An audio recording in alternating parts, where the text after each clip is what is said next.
苗族是个喜欢群居的民族，他们的民族意识很强，也很团结。他们认为，一个家族就算死了，也应该还住在一起，彼此能在阴间有个照应。每个家族一个洞穴，这处棺材洞安放了附近5个村寨的吴姓家族成员。那这个棺木里面会不会有一些陪葬的东西？有，比如说，在觉得是经营时候也可以的。有吗？那你们这样整个敞开了，不怕有人来盗取？就是早几十年前也是有盗过，有盗过，也不怕，也敢没发过。棺材的话，有4住的是女的，有住的是男的。哪个是男的？6柱的，6个柱子的是男的，4个柱子是女的。哎，那一家人会葬在一起吗？哎，也可以分有一家人葬在一起。哎，葬在这个现在祖先就是道富的祖先，有富裕的祖先才到这个地方来。哎，富裕的祖先才可以葬在这里。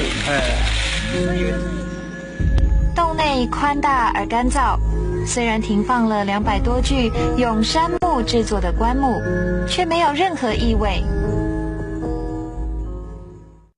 走在洞内得小心翼翼，以防对苗民先祖不敬。然而洞内却没有一丝的阴森感，有的只是幽静和安详。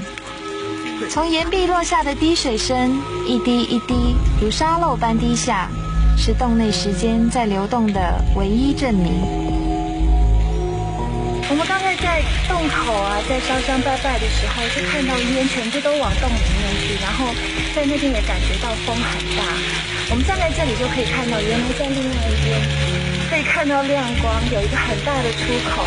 所以其实这个整个山洞它不是一个密封的环境，它整个是相通的，里面的空气非常好，然后有的时候会感觉有风，这里不会像你想象的有任何恐怖的感觉或者有异味，因为它空气非常流通，就算是不停的有水滴下来，仍然是感觉很干燥，所以我们在这里面觉得不会有不好的感觉，反而是觉得非常的自然，非常舒服。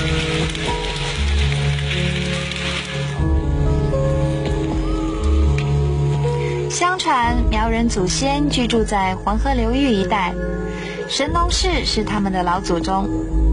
由于战争失败，被迫迁徙到南方群山之中。这些先人梦想着重返故土，以便扶灵还乡，所以有了洞葬之习。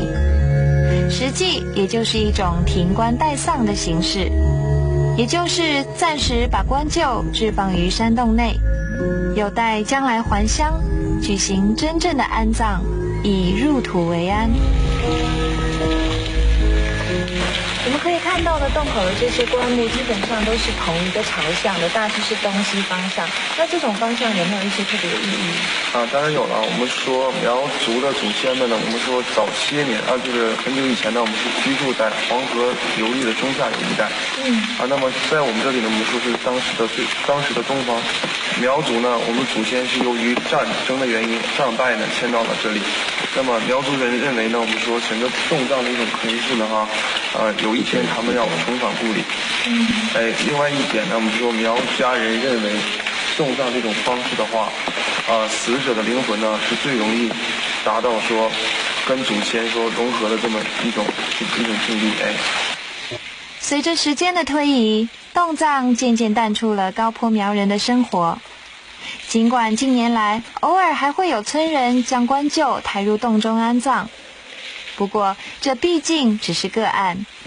现在大多改为土葬，旧有的丧葬习俗已经逐渐消失。这一年年堆积进的棺木，积成了苗民先祖回归故土的守望。